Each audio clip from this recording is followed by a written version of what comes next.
the reason why people's dreams fade is because they shared it with too many people that don't deserve to have access to their dream.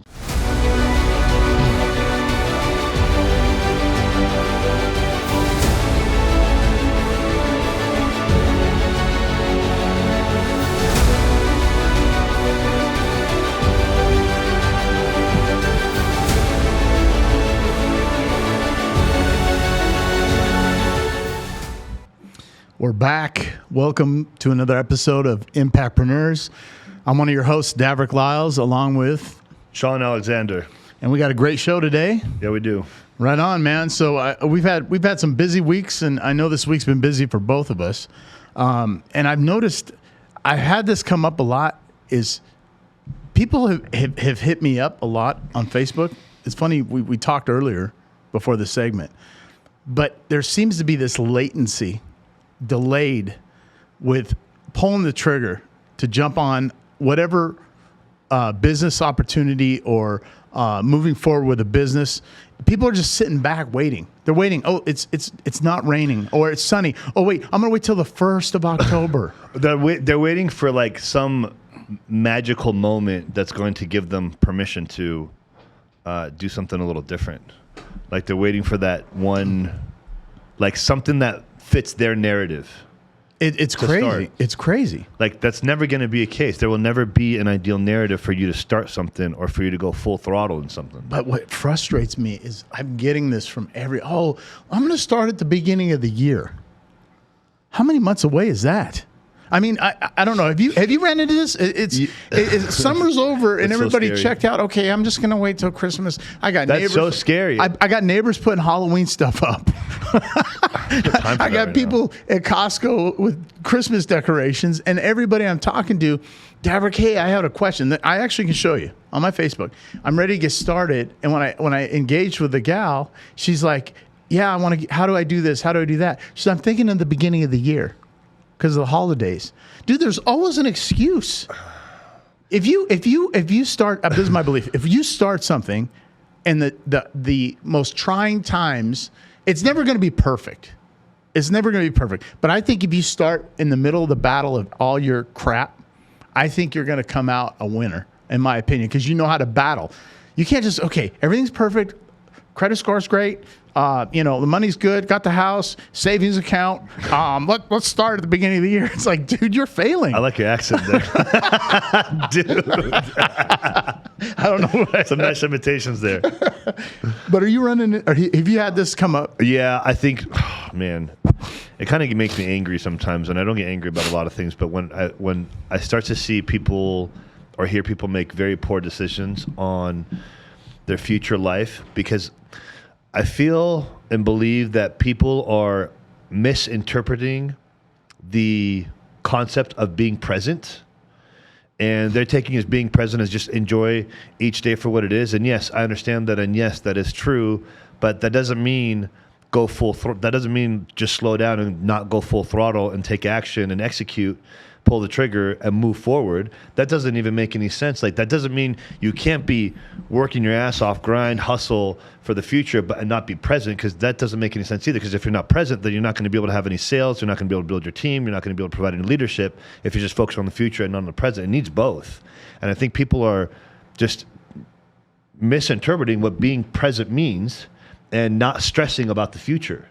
So they just literally want to act each day that goes by without a plan of action that has a result in the next 12, 24, 36 months. But they know what to do. They know what to do. The plan is there. The plan's there. They have the plan is there. The business plan is there. The guidance is there. Their leadership is there, and they just don't want to. They don't want to pull the trigger yet because there's like this lack of. I just posted about it today. This lack of sense of urgency, and. But I can't comprehend why there is a lack of sense of urgency, and that's in anything. There's some relationships that I'm helping out right now that are also creating the same problems. There's a lack of sense of urgency to make the next move for couples to be in a better position, and I'm seeing it in business also. I see it everywhere, though. I see it comes with. It's like something's in the air right now. It's really weird. Right. It's like lack of decision making, and just, they're waiting to sharpen the pencil. My analogy is, you can spend all this time sharpening the pencil, but if you don't write, if you don't start, you're wasting your time. You got a box of pencils that are sharp, like arrows, right? But you haven't done anything. I'm thinking about moving to Vegas. I'm going to wait a year from now. Dude, you're missing the boom. I'm going to start a business. Remember when we talked about earlier you started your business? Yeah. Not your first business. I think it was your third one. You started when the COVID pandemic hit. Correct. And look at you now with that business. Yeah. You got it. What do you? I saw a window of opportunity. I knew what I needed to do, and I took action. I didn't even delay. I was like, this is perfect. I'm going to go into this and make the sacrifices needed in order to be able to execute at the pace that I want to. And I knew that I only had such a big window of opportunity to be able to write out my plan, master it, understand it, dissect it, and how I'm going to go about it. Because I knew we were only going to be in quarantine for a few months. So that was my window of opportunity. So I knew that in that few months, I had to max out everything that I could so that I came out ready to go with no delayed response. Right. And I think that right now I'm seeing a lot of people using the holidays as an excuse now. What is it with holidays? Well, here's the thing. If it's not holidays, it's birthdays. If it's not birthdays, it's another holiday that's in the middle of the year for, specific religions. If it's not one thing, it's another. If it's a vacation, whatever. Now, I didn't bring this up as an example, okay? You don't know this. Last Friday, I may have said something. Last Friday, my godmother, and godparents raised me, my godfather died a year ago in January, February, not because of COVID, right before COVID. And then Friday, my godmother, I didn't know this, went in the hospital, had a heart attack. I'm sharing this with you for a reason. Now, she's up in Seattle. She's like my mom raised me. I've told you the story, right? I get this call from my sister from Facebook, right? She doesn't know my new number or whatever.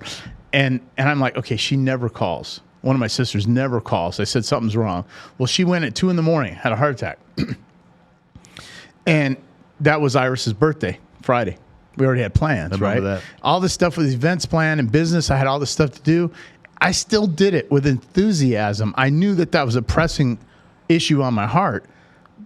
And I'm not saying be cold-hearted. I have empathy. Here's what I said. How is she doing? She's stable. I called her. Oh, you did tell me. Yeah. You did tell me. You texted me that. Yeah, and she's doing great. Her heart's about 25%, maybe 30 now or 40, but she's in great spirits, great attitude. They sent her home. And I'm not getting on a plane because she's okay, but I have stuff to do, but I will make it up there eventually, right? You okay? Yeah, good.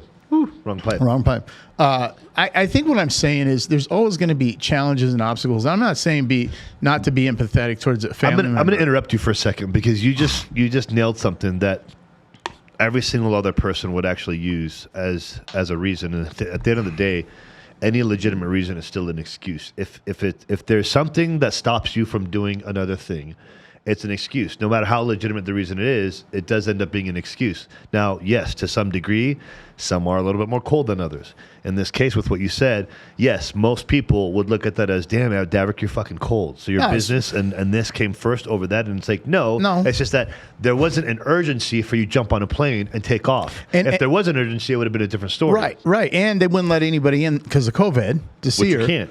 And so we sent her flowers, and I talked to her on the phone. I'm going to call her again today. The point is, I'm not laying down, dying on the ground. I have to move forward in life. I have kids I have to take care of. I have responsibilities. I have clients. I have business. I got to move to the next level. But I don't let that stop me because, hey, let me ask you a question. You still got to eat. You still got to take a shit. You don't stop that because somebody in your family is going to die or well, she's not going to die now, but you are you with me? Yeah. Oh, well, that's my body. I have to. Well, you have to perform.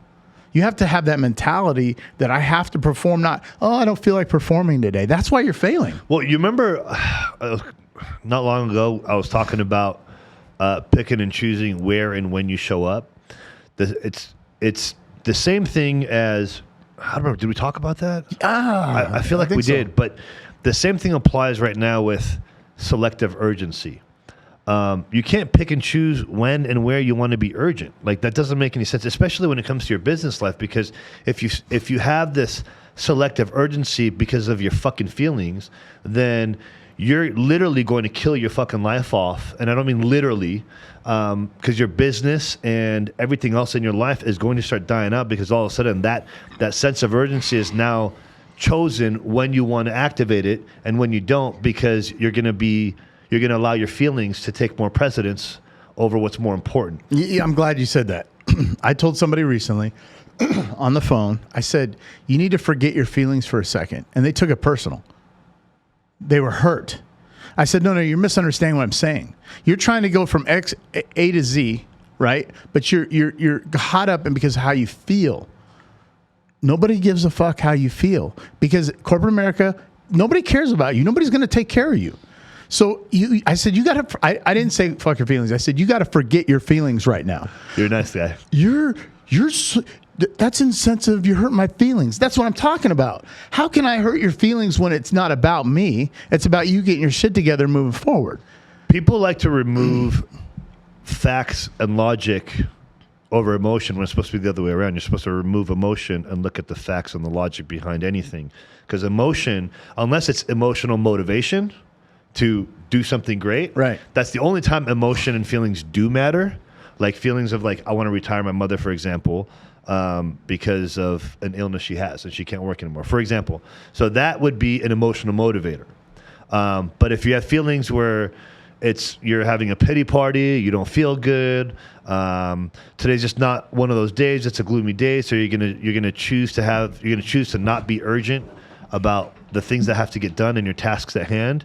Well, guess what? You're gonna lose everything that you fucking worked your ass off for also. And I'm glad you said that. So Monday I had a call. Met a guy in the gym. Great guy. He's an investor. The gym we work out at. Yep. Powerhouse in Las Vegas. And his niece is in the same line of work, different vertical, but same line of work, right?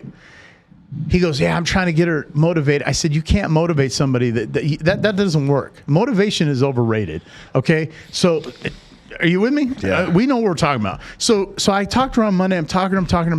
I said, what are you doing? What's your plans? This is what you need to do. Oh, I'm really motivated now. I said, you shouldn't be motivated now. You should be excited about yourself and moving forward, regardless of talking to me. You're just afraid to step over the line. You're stuck in this little security blanket and you don't want to make the next move. I said, do you need to do this, this, and this? Okay, you ready for this? Because I'm sorry if I'm interrupting you. No. Go ahead, man.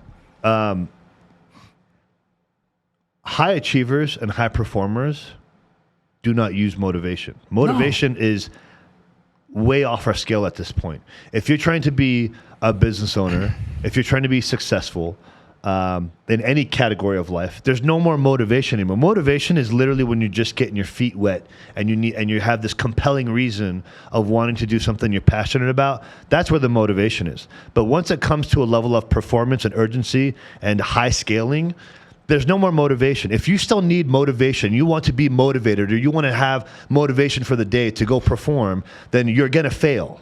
People don't understand. They think you always have to be motivated in order to climb these high levels, and that's not how it goes. Every high achiever will tell you, I don't need motivation anymore. I just know what I need to do, and I know what my vision is, and my vision is not debatable.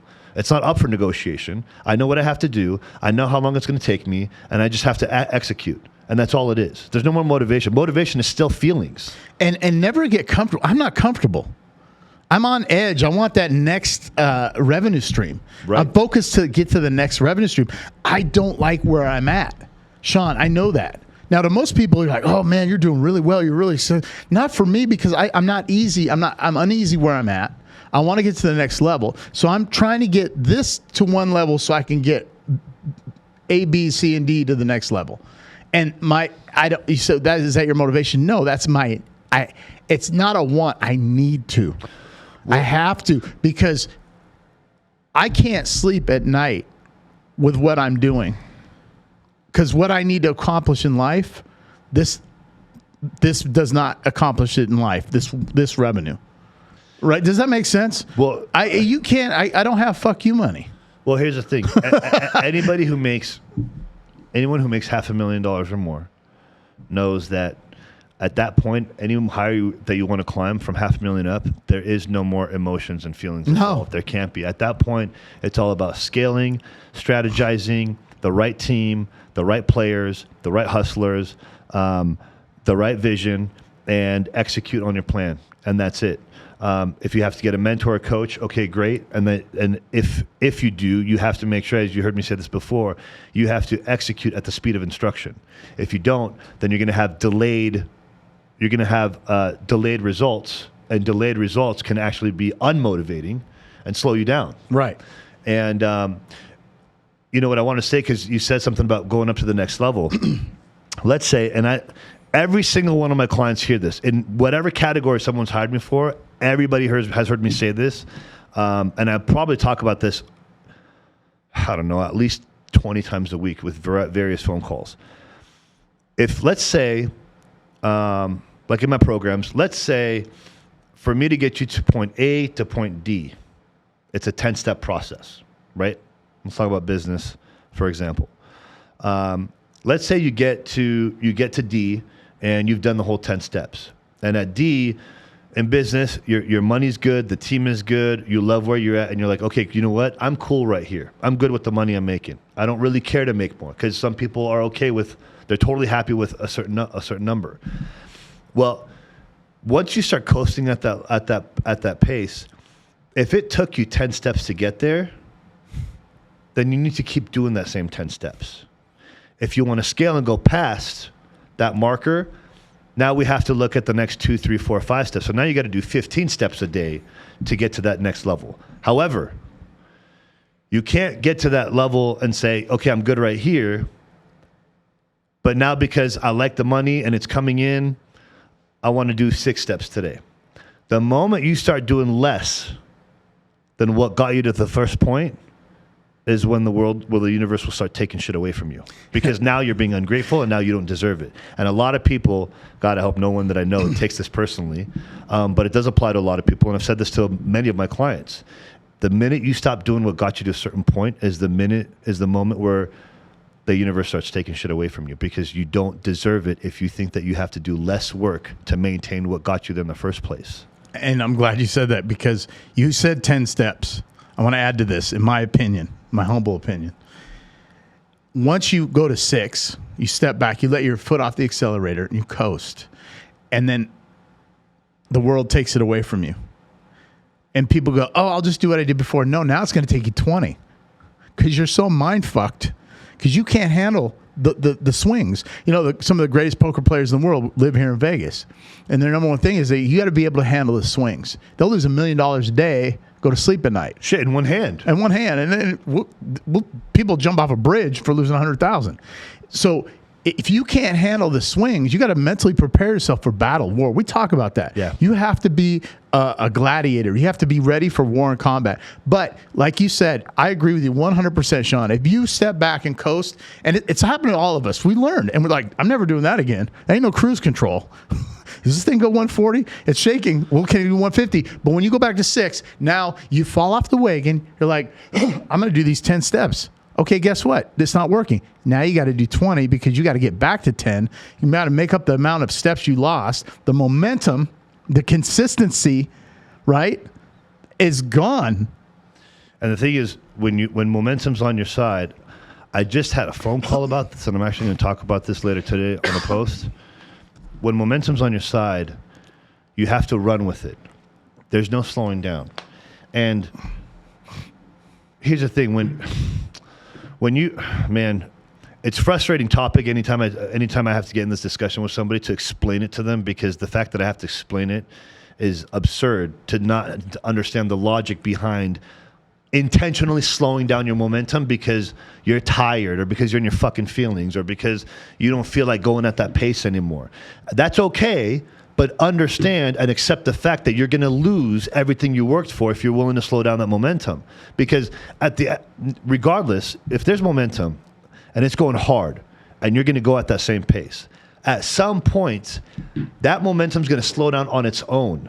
Regardless, we all end up hitting a certain point in business where it's like, okay, I got to strategize, recalibrate this area to build new momentum, because now you've hit the peak of that specific lane you were in, right? Right. So if you intentionally slow it down, it's hell to get back to where that point was. Not even just because the mind fuck, but because you created a wall for yourself intentionally. Guess what? That because you went backwards, that wall is going to now be quadruple the thickness to break through because you intentionally walked away from it when you were chiseling away the whole time. And then the mindset, we talked about this, when you're down and out, are you showing the same gratitude and gratefulness? No, because you're pissed off and frustrated. Right? And so it's like, dude, oh, thank you, Jesus. I made 20 grand, 40 grand this month. It's like, well, what were you saying last month when you hit a big goose egg? You have to be grateful for the hard times. You have to. That's the best part because you can only go up. Listen, high performers and accelerators look for the hard parts in their business. They don't look for the easy coasting where shit's easy and everything's falling into place, and you don't have to do a lot of thinking. It's just, let me just go and it's just going to be awesome. I'm looking for the difficult shit. I want to do the difficult shit every single day because I know that's going to put me into a different position in a week from now versus if I take the easy route, then I'll stay on that same route in a week from now. So why would I want to do that? Elite players know they got to do the hard shit. They got to train harder and do the hardest level of training in order to get to the point that they want to be. And I think people just these days they're just neglecting it for whatever, like I said, whatever reason it is, whatever's going on in the air. Excuse me. There's in one of the books I used to read, they call it excusitis. It's a disease. It's an illness. What's it called? Excusitis. Excusitis. Yeah. So it's an excuse. It's an illness of excuses. No matter what the fuck happens to you, you have an excuse for every single thing that goes wrong and every single thing that's not happening for you because you chose to not execute when you're supposed to, and you want to have a pity party about your shitty shortcomings. So now you have this chronic excuse of this encyclopedia of excuses, and now you're just going to keep feeding yourself, and in your mind you're going to legitimize why certain things are happening. I cannot fathom, and this is kind of around this, I don't want to get away from it, but how people can get so comfortable with a job. When you said that. What, the excusitis? Yeah. And I tell people, okay, you're going to have to create a 1099. You know, if you don't know what that is, it means you're in business for yourself, right? And you might be in business by yourself. To get out of that complacency, that comfortability. And no, I don't think anybody's really comfortable to a point, but I look at these people that go in I call it the rat race, right? The 9 to 5, Monday through Friday, 9 to 5. You know, we're doing Monday through Sunday, and we're creating a day, right? We have 8 days a week we're working, it seems like. But it's our shot. It's our success. We fail, it's on us. And we're not doing the blame game, right? When you point your finger at somebody and blame them, you got 3 pointing back at you, right? My mentor told me that, right? I remember you mentioned that a few podcasts ago, and it's actually such a great analogy because if you're pointing because you want to put the responsibility on someone else because you don't want to be accountable for your own shitty shortcomings, and I'm going to keep saying that throughout this whole episode, because it is. Anybody who has an excuse for their shortcomings makes them really shitty in general. Like I would never partner up with that person if they can't take responsibility for their own shortcomings. You got to, man. And as you said, when you're pointing a finger out and you got 3 fingers pointing back at you, like, damn, that just tells me that you are one of the last people on this planet that I'd ever want to be in business with. This is. I know, are you even coachable at that point? You just said it. If an NFL football team is losing, who do they fire? The coach. The coach or maybe the team captain. One of the two. Right. So the coach's responsibility is to make the team win. Like, these are professional athletes. If you're 0-3, there's coaches getting fired now. They're 0-2. Season just started. They're like, you're fired. Well, no. You got $1 million athletes on the field. Figure it out. Right. If you get to 5 games and you're 0-5, you're getting fired for sure. Yeah. So the thing is I think that's the first thing that an individual should do is admit their shortcomings, because you can fix them. You can fix them in business and life. You got to take responsibility. I've been called out by friends. You called me out on something on another issue a while ago. Yeah, you're right. I took responsibility, but it takes a mature mindset. And I'm not saying this to brag about myself, but you have to be humble. You have to be humble, and you got to say, you know what? This motherfucker's right. I didn't like that he said that. I had to take a step back and go, shit, he's right. But I own my shit. I corrected it, and I have gratitude for it. You just said something, and it was the way you said it. I caught it. I don't think most people would. Actually, I know most people wouldn't, because they'll just hear you say humble, and then they'll think that applies to everything. There's a specific way you just talked about humility.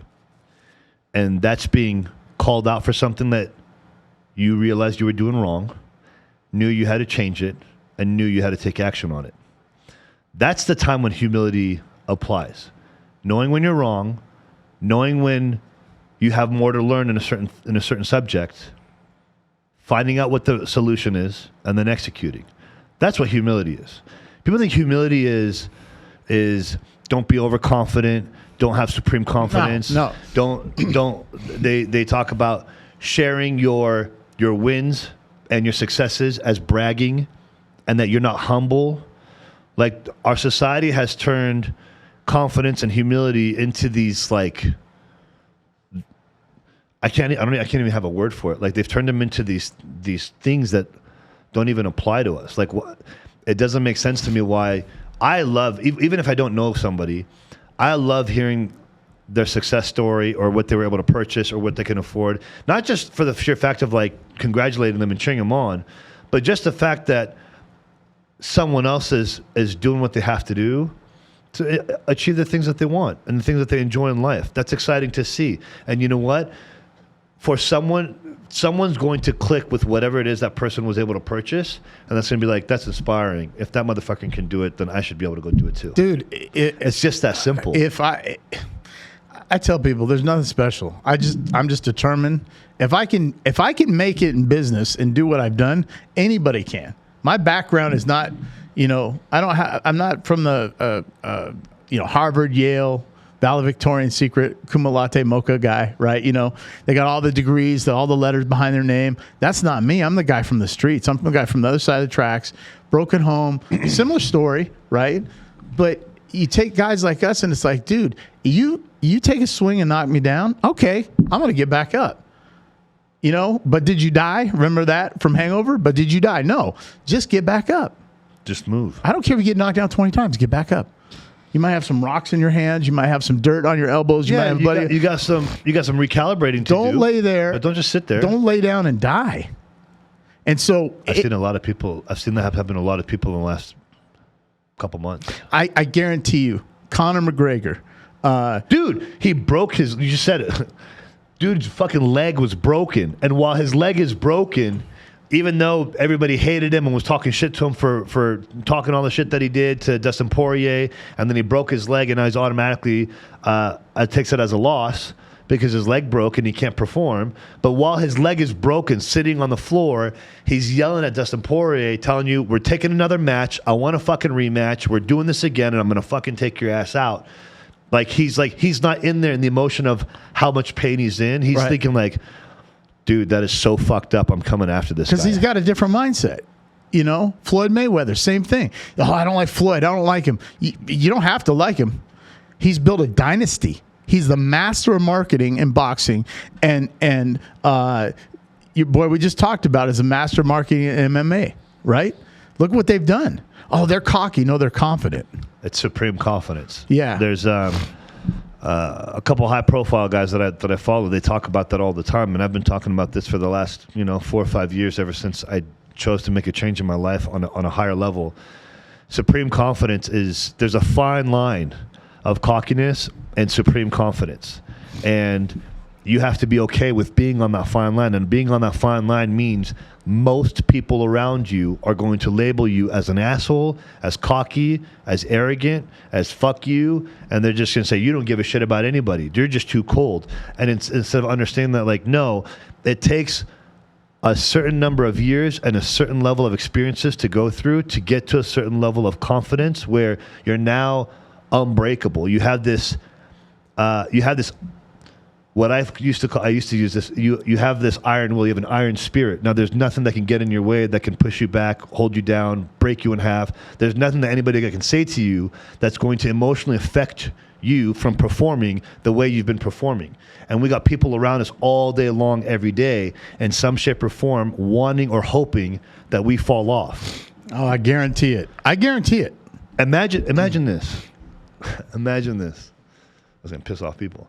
Imagine having friends, real friends. Imagine your real friends thriving and striving on your loss. I believe it. But Some of your closest friends aren't your friends. Imagine like when you're doing well and you're excelling, I got all this hate and envy going on because, man, fucking Davrick, I'm more talented than him. Why does he have that? I deserve that success more than he does. Da da da da da. And then when you fall, instead of me being there to catch you and help you lift you back up, as soon as you fall, I'm going to let you fall. And because you're falling, now I start to thrive and strive, and my excitement goes up, and I get to go because now I get to take the fucking spotlight. Imagine that. Imagine having friends like that. Like, for real, I have witnessed what I'm talking about right now in the last 45 days amongst several different people. And it's very disheartening and disappointing to see that people that label, and as you and I have always used, like to use that word so loosely, friendship and family, that you actually get ecstatic and you start to perform because you see a good friend of yours fall. It's one of the shittiest things I have ever seen in the lifeline of my career of being in business. I think it's a personality flaw. I really do. No, dude, it's a fucking character flaw. Yeah, that too. That's. I just talked about this yesterday. That is what you call having a fucked moral compass. Like, to think that you're a person of character, of moral, of integrity, of loyalty, but you strive on your friends losing and not doing well or falling when they're at a high place, and you're going to thrive off of that. That makes you a really fucking shitty person. And that makes everything that you've pretended to stand for completely void. You're the exact opposite. That's just... And as me seeing that is like, man, like as much of good people there are out there, some of the worst people are not our enemies. They're our own friends. Like, literally our own friends are worse than our worst enemies. Can you fathom that? I think when you get older, you start seeing through the, we and individuals, certain individuals can see through that, right? We're like, okay, I know your motivation. And that's why our circle's so small. But the thing is, it can even somehow enter our circle sometimes. But here's the thing. You and I have been on the block one too many times. And yeah, you and I are a little bit of an age difference, but still. You're older, much older. I'm so much older than you. Spiritually, I am way older. Probably like quadruple your age. I gotta laugh. He is. Been around a couple lifetimes. But man, it's a crazy. But you know what I'm talking about, dude. It's fucking mind bending when I see this and I hear about it too. Because like sometimes like I'll get on a conference call, and I'll get on a call with a client for about mindset coaching, and they'll tell me about what they're experiencing. Because like usually like the first thing I want to do, and every day when I get on a call, the first thing I do in the moment at the beginning of a call is understand where their mind is, where their thoughts are, and where their feelings are, and if their feelings are taking too much of space in their head. And there was a call that I took where this individual was telling me about a close friend of theirs that's succeeding and excelling at a high rate, at a very fast pace, and in a very short window. In the last like 6 months, this person's done like, I don't remember, this is like $500,000 or something like that. And then this individual is telling me like, I just don't understand how. I'm so much more talented. Like, I got more skills. I deserve it more. And I'm like, as soon as you said, I can understand saying you're more talented than someone. Okay. But to say you deserve it more, and as soon as those words left his mouth, I cut him off and I'm like, stop. What the fuck makes you think you deserve what he's got more than he does? What are you fucking doing that he's not for you to claim that he deserves it? And what has he done the last 2, 4, 6, 10 years to have this success now that you're not having? How much of the price has he paid up leading up to this point to be where he's at for you to fucking claim and think you have the right or the audacity to say you deserve something more than the other person does, whether it's your friend or a colleague? And it just kind of puts them in this like stuns them like, oh fuck. I don't think they've seen the crap they've been through. No, but it opens their eyes. Right. They're like, oh fuck, I didn't realize it. I didn't look at it that way. Well, of course you didn't. Yeah, you haven't because you got fucking jealousy, envy, and hate. Because you haven't seen the amount of work that person's put in the past. You don't know what they've been through. You don't know how much shit they ate. Like, dude, you and I have eaten shit for a long fucking time. Shit sandwiches for a long time. Right? Literally. And we've been shat on, and we still get shit on sometimes. And we accept the fact that that's the nature of business. It's crazy. Yep. I mean, I just keep going heads down. I move forward, you know. I think here I want to kind of do this real quick. A lot of viewers are always asking and want to reach out. Remember, you can put your comments in the section of the YouTube or send us a message, right? Sean's email, my email, our IGs, about how to get started, what we got to do next. Sean's really good at this. But I always tell people, you know, first thing you want to do, sit down this weekend, think of a name of a business, and start writing out kind of what you want in a business, what kind of business you want, right? Because I think that's the first step that people, they go, I want to do something. I want to do something. They sit back and they don't do it. Write it down. That's the beginning of a business plan. Well, write it down and make sure that you're going to be passionate about it too. Because if you're just going to do something for the sake of money and have zero passion about it, you're going to have literally no drive. And this is the part where, yes, motivation does come into play because it's the startup. Right. In the startup, you have to have motivation. So if you don't have passion for what you're trying to open up, dude, you're full. Just write it down, man. You get passionate. Watch a couple. You know what motivates me? You know, I'm already motivated, but when I watch movies, remember I told you about these movies? I'm a weird dude. Like, yeah, you're talking about one with Tom Cruise, Jerry Maguire. Yeah, there you go. That thing motivated me to start doing what I'm doing, and I've been doing it for 25 years. Well, about 24 years on my own. Damn, you're old. I know, man. Back in 1922. No, but that I see movies. Wall Street. If Wall Street doesn't motivate you, the first one with Gordon Gekko. The big old cell phone. I don't know if you're too young to. You ever see that? No, I've seen it. Okay. Those big ass cell phones are mortifying. Yeah, those 2-watt cell phones. Anyways, I sold those. That's what's crazy. As a salesperson. I remember you said that. Yeah, oh, shit. yeah. But I forgot that when you said you sold them, I didn't think about the time that you sold them at. Damn, bro, you're ancient. So the point is that movies motivate people because they're visually stimulated. They go to the movie theater and they get excited.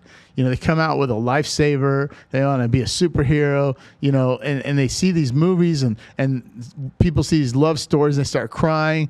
They're reacting off of this. And it's, man, it'd be great if I could do this. Do it. Go ahead. Do it. Go ahead. I'm not saying to be a Superman and jump off a building. That ain't going to work. But do something that helps kickstart the engine. And you know, like I said, I'll watch something that's like, ooh, this movie looks like it's about business. I'm going to watch it. There's a movie called Recruiter, right? Yeah. And there's a couple of them. And I've seen them like, oh, okay. But I'm like, okay. And it kind of makes me sit up a little bit like, how much did he make on that deal? I should be making more than that. You know, so your heart starts to pump. You have a mental stimulation. Yeah, absolutely. Because you start to visualize yourself.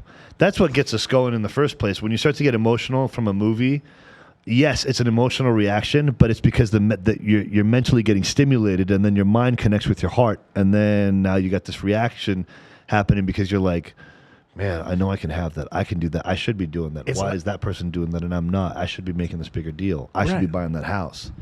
That should be me, and this motherfucker is 5 years younger than me in this movie. You can't lose the dream. The dream, when you were in high school, everybody had a dream, right? They were like, man, one day I want to do this. And people laugh at them. People laugh at you. Then you get older, like, oh, okay, I got bills and responsibilities. Now I got to go get a job. Man, it'd be great to do this. And why does that dream fade?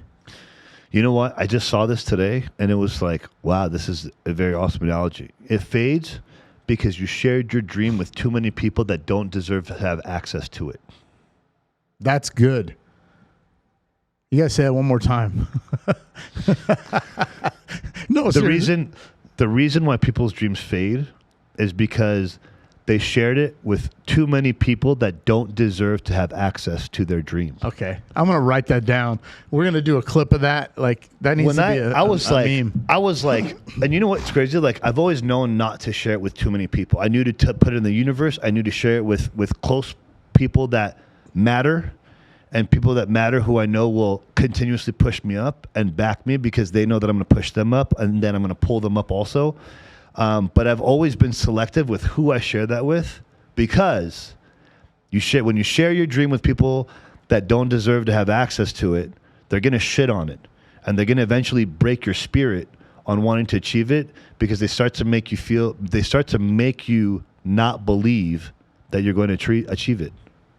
That's powerful, isn't it? Yeah. Because a lot of people say, they'll put stuff on Facebook. I've done it. Hey, I'm going to do this one day, and your friends joke with you, and they're taking stabs at you. Right? But they're bleeding you. They're being truthful. They're bleeding you. You die at a slow death, right? And that's powerful. I'm going to remember that. Okay, so I can't tell nobody I'm going to take over the world. Just you can say that, okay, because you got to tell them how you're going to take over the world. I'm taking Elon Musk's place, dude. Did you see that they just launched? Yeah. That's awesome. That's fucking genius. That guy. That dude's brain. I can only fathom operating at 50% of his brain capacity, which I'm sure I'm not even close to it. There was an old commercial growing up, E.F. Hutton. Sounds familiar. And it was a brokerage firm. When E.F. Hutton talks, people listen, right? That was their slogan. And when Elon Musk talks, people listen. Have you ever seen him on Joe Rogan show? Yeah, he's smoking weed and having a good time, but he's also he's so in tune. Somebody asked him a question. He's like, well, and the guy's brain is just clicking at a speed of thought before it comes out of your mouth. Yeah. It's amazing. And when he says stuff, if I said the things he said, people would laugh at me. Well, here's the thing too, because he's at a different level of credibility. Right. Also. Absolutely. And you know what? Fuck, I hate to say it. And as much as people don't like to talk about money because of their stupid toxic relationship with money, the more money you have, it does give you this certain type of status. Again, we're not even going to talk about happiness or anything like that. We're going to leave that out. But when you're making a lot of money and you're running a massive business and you're doing very well for yourself, and there's a certain level of success that's just naturally visible to everyone, anything and everything that comes out of your mouth becomes credible. It could be the biggest bullshit thing on the planet, and it's credible because of your status of where you're at in business. Jeff Bezos could say, I'm going to make a new invented toilet, and whatever it's going to have, people are going to listen and buy into that stock because it's Jeff Bezos. Right. The credibility is there. So if it's Jeff Bezos, there's going to be gold attached to this thing. It's amazing.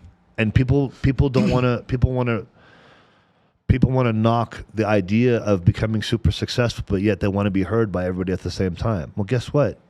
Not everyone gives a shit to hear you. You still have to earn being heard, and that comes with business and personal morale, of course, and integrity on top of that. And if you're obviously if you're successful, which it doesn't last too long, but if you're successful and you lack integrity, obviously eventually that catches up, but people are not going to listen to you. If you're willing to compromise your character for anything, I've always said this before. I think I've even said it on here before. If at any given time you're willing to let your personal life compromise integrity, you're fucked. You're fucked. Elaborate on that. Let's say you and I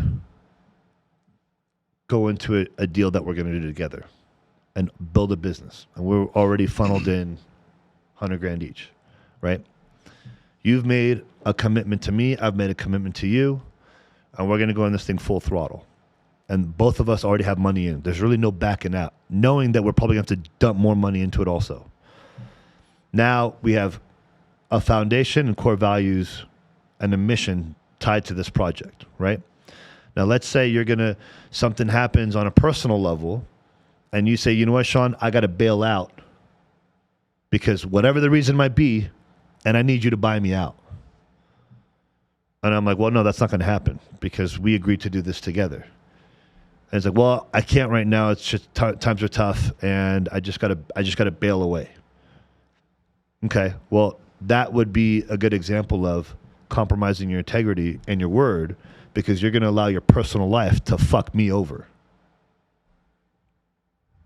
That's a good point. I get it. And I don't believe in that. And again, some people might disagree, and that's okay if you do. But I'm a non-believer in that. I don't believe in not showing up for my people if I make a commitment. And I strongly do not believe in fucking anybody over for anything because of personal reasons, no matter what the personal reason is. Your personal life cannot compromise your integrity. It cannot, it should not, and never should. Doesn't matter what the reason is. If there's a delay, that's okay. As long as you guys can have a conversation about it and strategize and figure out the logistics, that's okay. But if you just want to walk away. So has that ever happened to you in business with someone? Absolutely. Wow. I've never had that happen. But I mean, I've been in business with other individuals, but never had that personal situation with them where we had to back out. Now, I was asked to be bought out, and I sold. So one of the partners bought me out. But it was a good timing because I saw the market shifting. Yeah, that wouldn't even apply to this.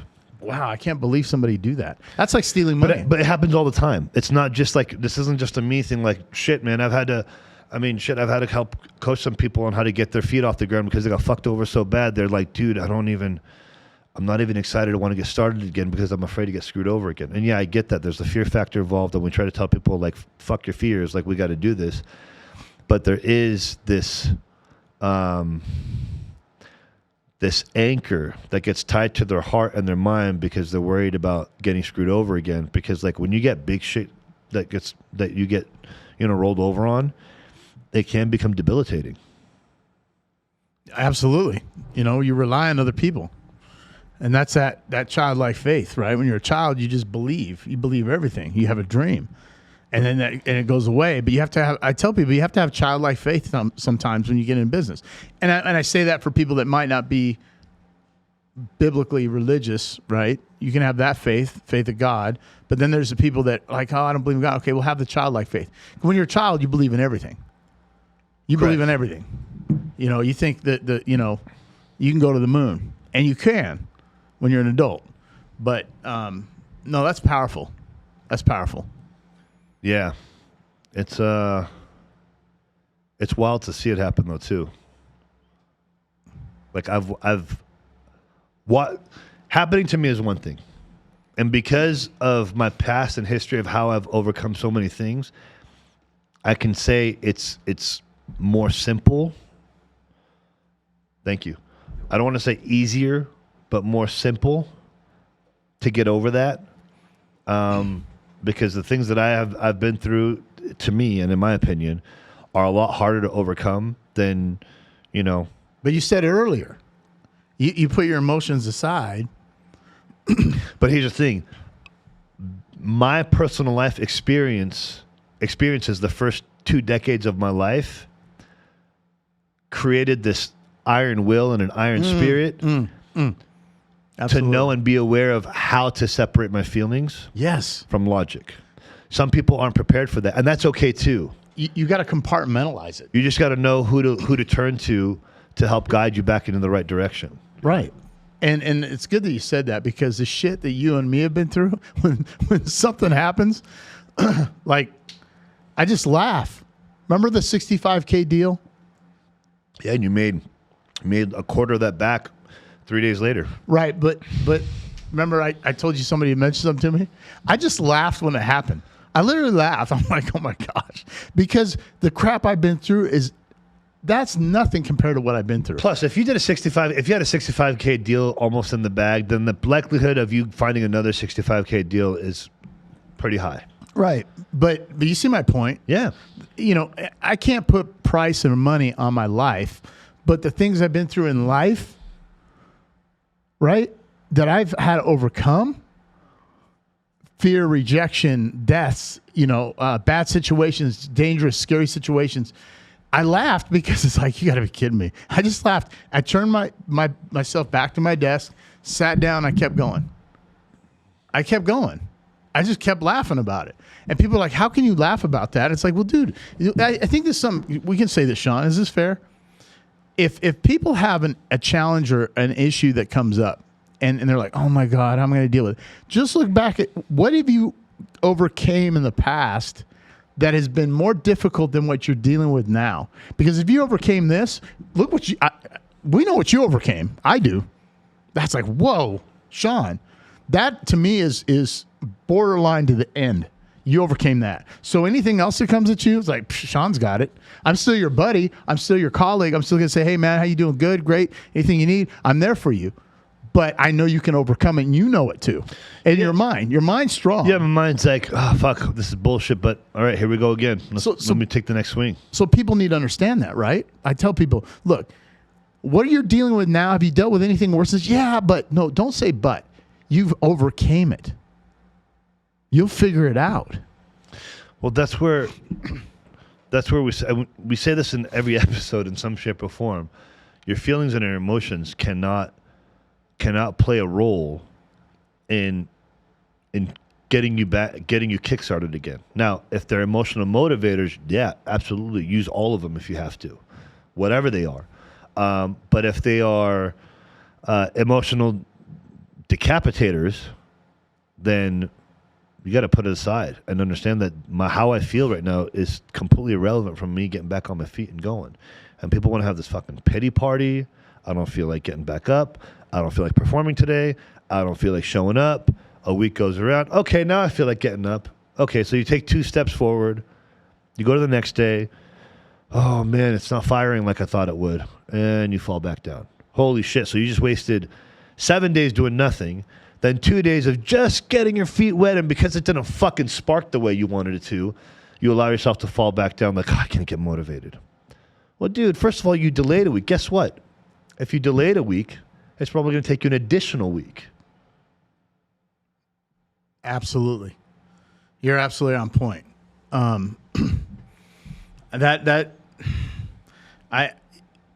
There's so many things I want to talk. I mean, we'll save it for another segment, but look, I forgot who talks about this. The more you delay getting back up and moving, conflict delayed is conflict multiplied. Because you get distracted from here's the conflicts of interest. Right. So let's go back to the example. You delay a whole week because you just don't feel like moving. You're not motivated. You're not inspired. You're just kind of having this stupid pity party, and you want everyone to feel for you. Then after a week, you're like, okay, I'm ready to get started. You get things winding up for the next 2 days. It's not firing like you want it to, and then you start falling back down the slumps. And then you're going to go through the same pace. Well, guess what? And then by the time you do, so now that it's taken you 9 days to get back up and going, well, guess what?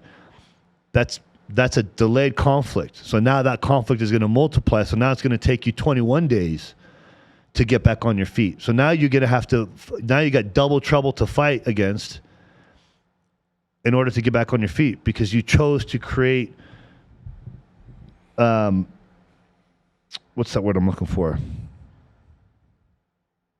All this friction between you getting up and getting started and then staying consistent until it starts to be back on automation. And so the problems continue to multiply. The multiplication will stop once you get started, but now you got to stick with it until all that multiplied conflict has been overcome. And in the digital world, in the tech space, we call that latency. There's a delay, and that delay is killing you. Millions of dollars. If Amazon has a delay in their cloud, they're done. That's great stuff. Man, I learned a lot today. I do. I take stuff from Sean, and I'm like, okay, I'm gonna write this down. I'm cheat code, right? So isn't that what life is about? Yeah. When you learn stuff from people, those are cheat codes in a video game. Sean Whalen talks about that with Lions Not Sheep. talks about it. Anytime you learn something from someone that you can apply to your life, that's a cheat code in a video game. That helps you get ahead further, faster, and more effectively. Man, I know we got to wrap it up. That's good stuff. We got a lot more to cover, but I know we got an hour, and that was fulfilling. Yeah, and nice job on wearing red. Actually, the whole team is wearing red today. We're wearing it red today. Even our engineer is wearing red. George, thank you. Nice job, brother. For those of you that don't know, Red Friday. You wear red every Friday for remembering everyone that's deployed in the military. And if you don't know what it's about, look it up. Red Friday, military, and it'll give you where, when it started, and why it started. And Awesome. hope you guys enjoy this episode. Again, if you guys find value in what we talked about today, if you believe somebody can benefit from it, please share our story, share our channel. Yeah, hit the like button, please, and comment. Ask us questions. I saw some comments on there. I hearted and replied to. I know it's a new channel. We're starting out. Well, we're trying to spread them across all social medias, and also we're trying to get the podcast out too. Yeah, and again, if there's any topics that you guys would like to see us go over, or even have any questions that you would like us to answer live, please let us know. We'll be more than happy to, because we really want to genuinely impact everybody's lives and see how many people we can help just benefit from free information from our personal experiences throughout life, from the past, the present, and what we're doing in the future for the future. If it can benefit you, great. We're more than happy to oblige. And turn on the notification indicator next to the subscribe button. See you soon. Have a great day. Peace. Peace out. Dude, you know what?